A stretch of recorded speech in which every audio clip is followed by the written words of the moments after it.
Hey guys, it's Naavya Vig back again with CSE Computer Science for Community's latest AI video on NLP, Natural Language Processing, where in today's episode we're going to learn how AIs interpret human speech like the one I'm telling you guys with right now. So without further ado, let's get started, and if you haven't seen my previous videos, please be sure to do so you can understand how I do things. So without any further ado, let's get started. The dive into natural language processing. So, what is natural language processing in the first place? So let's just take the basic computer science principles that we know, the English or whatever language you speak, the linguistics that we know, and our very new addition of AI. We put it all into one mix so that way we have an AI that can understand human text and respond in kind. This is the basis upon which AIs like ChatGPT, Google Gemini, Bard, and such are built on. So, we have 5 different areas as to how NLP works. This slide will take the bulk of my explanations, so sit back, relax, and get ready to watch me speak. So, starting with tokenization is basically taking the parts of a sentence or parts of anything that we tell the AI and breaking it into small bite-sized pieces that the AI can understand. For example, I have a Rubik's Cube in my hand. I could break that down into I have a Rubik's Cube. Something like that, right? Basically, no more than 2 or 3, 4 letters in one single token, and throwing that into the AI, throwing that into the machine, so that way it can understand each different token and see how those tokens go together. For instance, the tokens Rubik's, or however you split Rubik's, if the tokens Rubik's and whatever, combine to make Rubik's. And the AI can understand that as being correlated to the cube, Rubik's Cube, by adding the tokens space CUBE. Something like that. So the tokens help the AI understand the text, essentially. Next, we have part of speech tagging. Once the AI understands the tokenization, we now tag the parts of speech. I have a Rubik's Cube in my hand. Rubik's Cube. Rubik's is an adjective describing the cube, or if you will, Rubik's Cube as one noun. In my hand is a preposition, and just basically all the labeling we did in English class, the AI is trained to do. Now, the way AI can do this efficiently is because we train the AI on so many different of these models, like so many different words, so many different sentences that we give to the AI, and we pre-label them. So that way the neural networks, as I described in my earlier episode, that will notice the patterns between them and learn to analyze and dictate new patterns based off of what it's seen before. And that's how part of speech tagging works. Now, let's go to named entity recognition. Now, this is one of my favorites because it really gives context to the AI. Now, let's go back to my earlier example of I have a Rubik's Cube in my hand. Now, the AI understands that I have a hand, the AI understands that there's a Rubik's Cube, but how does the AI understand that I have the Rubik's Cube in my hand? How does the AI correlate hand with cube? The cube is in my hand.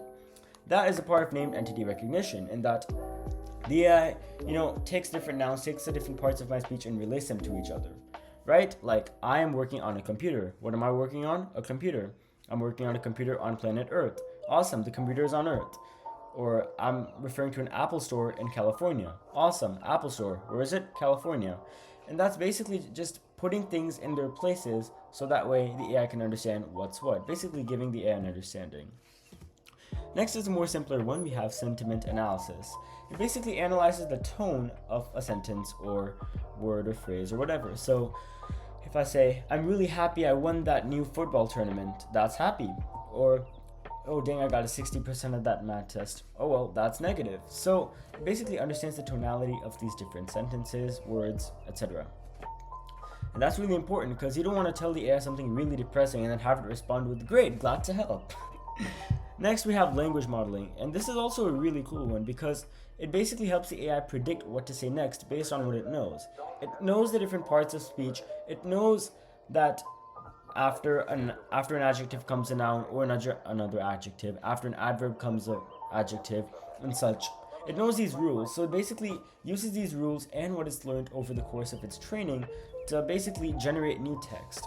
So if I start with the word apples, the AI could predict apples are, or apples will be, or apples may be, and not something like apples calculator or apples is, because that wouldn't be grammatically correct, nor would it make sense. It basically predicts the next word, what would be the most logical next word to put into the place.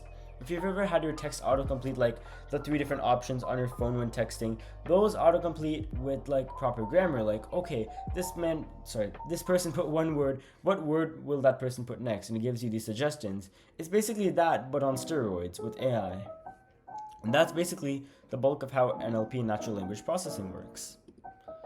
So the practical applications, as we've all seen before, we have ChatGPT, Google Gemini, Google Bard, which evolved into Gemini, and Microsoft's engine, all that good stuff, chatbots, sentiment analysis, language translation, and so much more, and it's revolutionizing a lot of industries, and I foresee a great future in the years to come with this.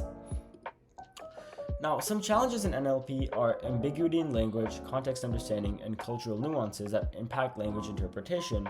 And what I mean to say is, well, obviously, like, I could be talking to you in human speech and you would understand, because I hope you're a human that's watching this video.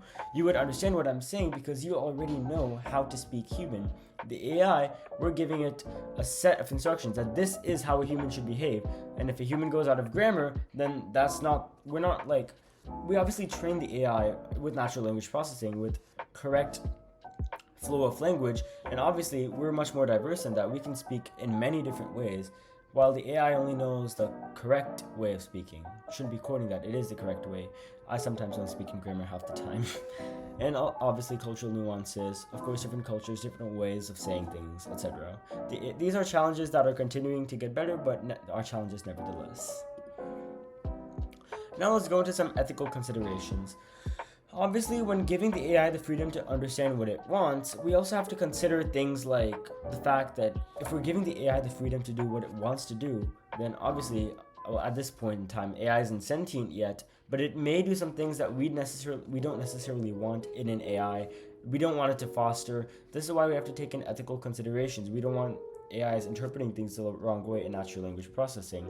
For instance, let's eat, grandpa versus let's eat with no comma, grandpa, are 2 different things. And that's just one small example of a little mishap that could, really shape how AIs take in things. And finally, the future of NLP looks really promising with advancements like deep learning, neural networks, multilingual models, and so much more in today's world that, NLP is one of the biggest advances that we've made in quite some time with ChatGPT, and the future of NLP looks really, really promising. And in conclusion, NLP and machine learning have immense potential to transform how we interact with models and how AIs and computers can interact with us, and so much more. I hope you enjoyed the video. I hope you took away something new, and I'll see you guys in the next one. Bye-bye.